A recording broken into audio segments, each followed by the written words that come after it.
আজকে আমরা পাউরুটি দিয়ে পিৎজা তৈরি করব। এখানে আমি মুরগি মাংস, আদা বাটা ও লবণ নিয়ে নিয়েছি। এখন আমি গুঁড়ো মরিচ, হলুদ দিয়ে দিব, কিছু বেকিং সোডাও অ্যাড করে নিলাম। সবগুলো উপকরণ আমি 1 চামচ করে নিয়েছি, সাথে 1 চামচ ম্যাজিক মশলাও দিয়ে দিলাম। এখন সবগুলো উপকরণ ভালো করে মেশাতে হবে।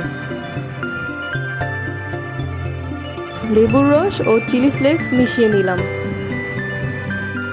উপকরণগুলো ভালো করে মেশাতে হবে। কিছুক্ষণের জন্য ঢেকে রেখে দিব।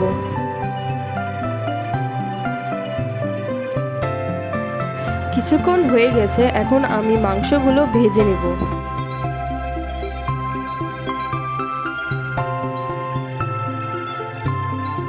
মাংসগুলো লো ফ্লেমে ভাজতে হবে।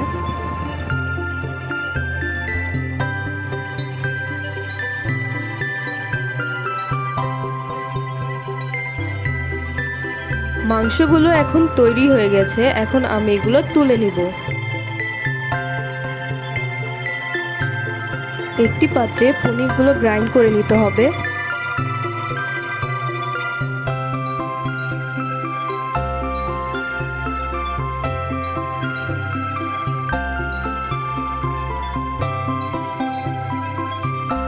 এখানে একটি পাত্রে কিছু পাউরুটির গুঁড়ো নিয়ে নিয়েছি আমি। পাত্রে একটি ডিম ফেটে মিশিয়ে নিতে হবে। কিছুক্ষণ অনবরত মেশাতে হবে ও একটু পরপর লিকুইড দুধ অ্যাড করে নিতে হবে।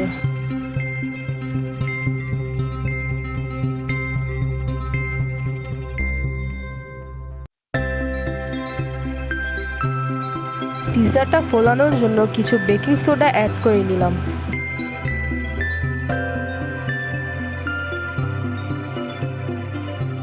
এই উপকরণটি এখন আমাদের গরম তেলে ছেড়ে দিতে হবে।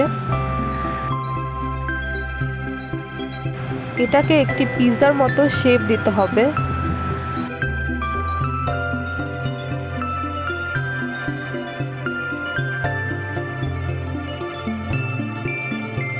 এখন একটি পাত্রের সাহায্যে আমরা পিৎজাটি উল্টো করে আবার চুলায় দিয়ে দিব, যাতে পিৎজাটি ভালো করে তৈরি হয়ে যায়।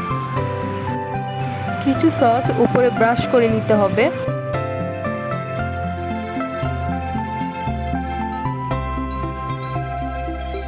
এখন আমরা পিৎজাতে অনেকগুলো চিজ দিয়ে দিব, যাতে পিৎজার টেস্টটা অসাধারণ হয়।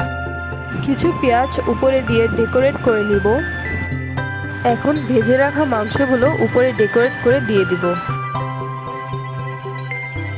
আপনারা চাইলে এখানে টমেটো বা আরও উপকরণ অ্যাড করে নিতে পারেন।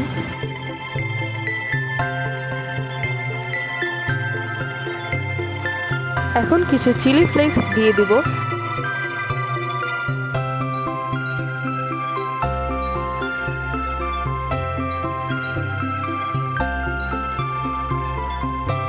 এখন পিৎজাটি লো ফ্লেমে কিছুক্ষণ রেখে দিতে হবে, যাতে আমাদের চিজগুলো ভালোভাবে গলে যায় এবং পিৎজাটি ভালোভাবে তৈরি হয়ে যায়।